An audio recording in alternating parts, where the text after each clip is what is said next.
The specter of a global pandemic has cast a long shadow over humanity. We've lived through the harrowing and often quite puzzling experience of COVID-19, and now out of a sudden monkeypox or Mpox has arrived. Are we living in a real world or some kind of a simulation? Is this a mere coincidence or the start of a new era of pandemics which seem to somehow appear out of nowhere?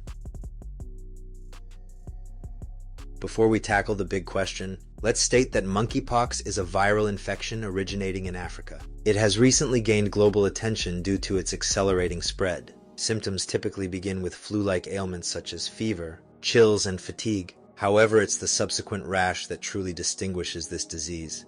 Starting as raised bumps, these lesions rapidly evolve into painful, pus-filled blisters that can spread across the entire body, including the face, genitals, and palms. As these blisters rupture, they form scabs that can be incredibly itchy and leave behind unsightly scars. The condition can be excruciatingly painful, often accompanied by swollen lymph nodes and a persistent fever. Crazy, isn't it? Having this out of the way, let us delve into the cold, hard truth behind our new age of global health crises. The parallels between Mpox and COVID-19 are striking. Both emerged from relatively obscure origins, quickly escalating into global health emergencies. But beyond the health crisis lies a complex web of economic and geopolitical forces.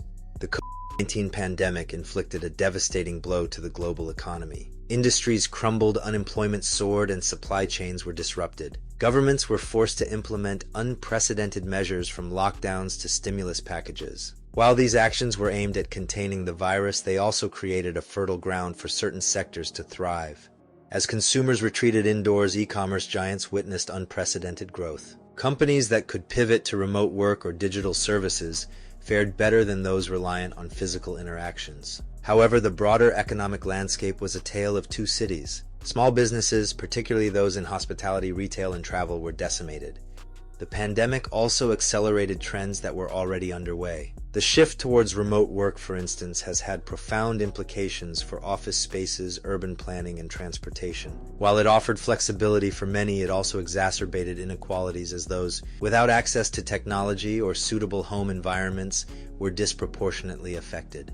Amidst the chaos, some industries emerged as clear winners. The pharmaceutical sector in particular experienced a bonanza. Vaccine development, production, and distribution became extraordinarily lucrative ventures. While the pursuit of life-saving treatments is undoubtedly commendable, a closer examination reveals a complex interplay of public health and corporate profit. Pharmaceutical companies, buoyed by unprecedented government funding, enjoyed astronomical profit margins on their COVID-19 vaccines.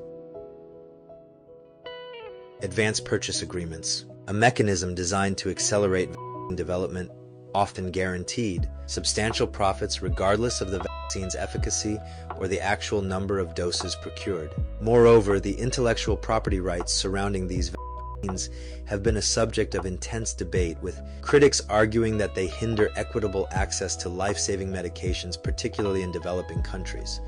The speed with which these vaccines were developed, while impressive, also raises questions about the long-term safety and efficacy, as corners might have been cut in the rush to market. Ultimately, the pandemic underscored the delicate balance between public health imperatives and the profit motives of the pharmaceutical industry, a tension that will likely persist in future health crises.